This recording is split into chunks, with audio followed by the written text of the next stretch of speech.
হঠাৎ করে আমার যে 30 তারিখে নমিনেশন, 29 তারিখেই আমাকে মহারাজ ফোন করছে 12:30 একটার সময়, তুমি এখন আসো আগরতলাতে।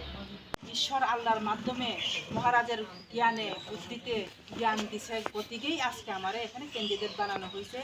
আমি হইল দীর্ঘ বছর ধরে একটা সোশ্যাল ওয়ার্ক, আমরা রাজনৈতিকে পরিণত হয়েছি কোন কারণে?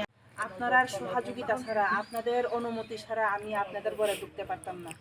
তাই আমি আপনাদের সাথে হাত জোর করি, আপনারা সবাই আমাকে সহযোগিতা করেন, সাহায্য করবেন এবং আপনার ভালোবাসা আমি এতদিন ধরে পাইতাছি। টাউনের লেগেই আজকে আমিও এই জায়গা দাঁড়াইতাম পারছি কই আমার মনে হয় এটি ঈশ্বর এবং আল্লাহ।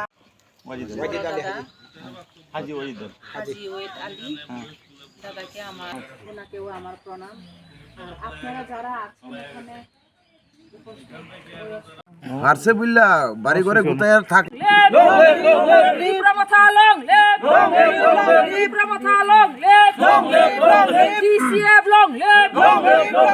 মাইনরিটি বাই লং লেভ মেরি দেবর মা লং লেভ মেরি দেবর মা লং লেভ ওয়াগ্রাকে ওয়াগ্রাকে ইব্রামটাকে।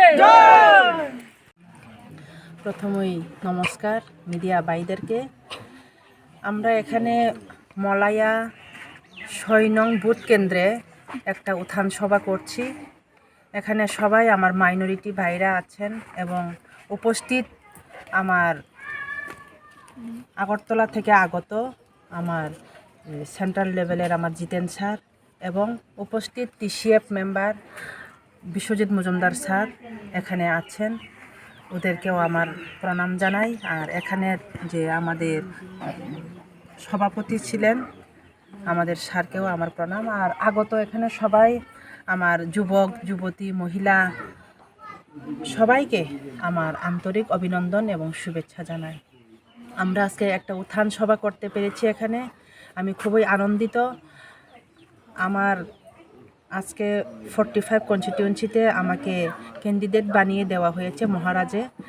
এই মহারাজের স্বপ্নকে শক্ত করার জন্য, মহারাজের হাতকে শক্ত করার জন্য আমরা সবাই একত্রভাবে একতাবদ্ধভাবে আমরা লড়াই করছি আমাদের মৌলিক অধিকারের জন্য, আমাদের সাংবিধানিক যে রুলগুলাকে আমরা পরিণত করার জন্য আমরা বিধানসভায় আমাদের কাজ করতে হবে।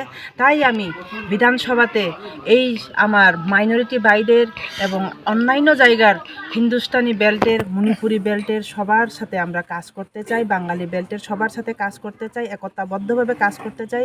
কারোর সাথে ভেদাভেদ আমাদের করতে মহারাজ বলেনি।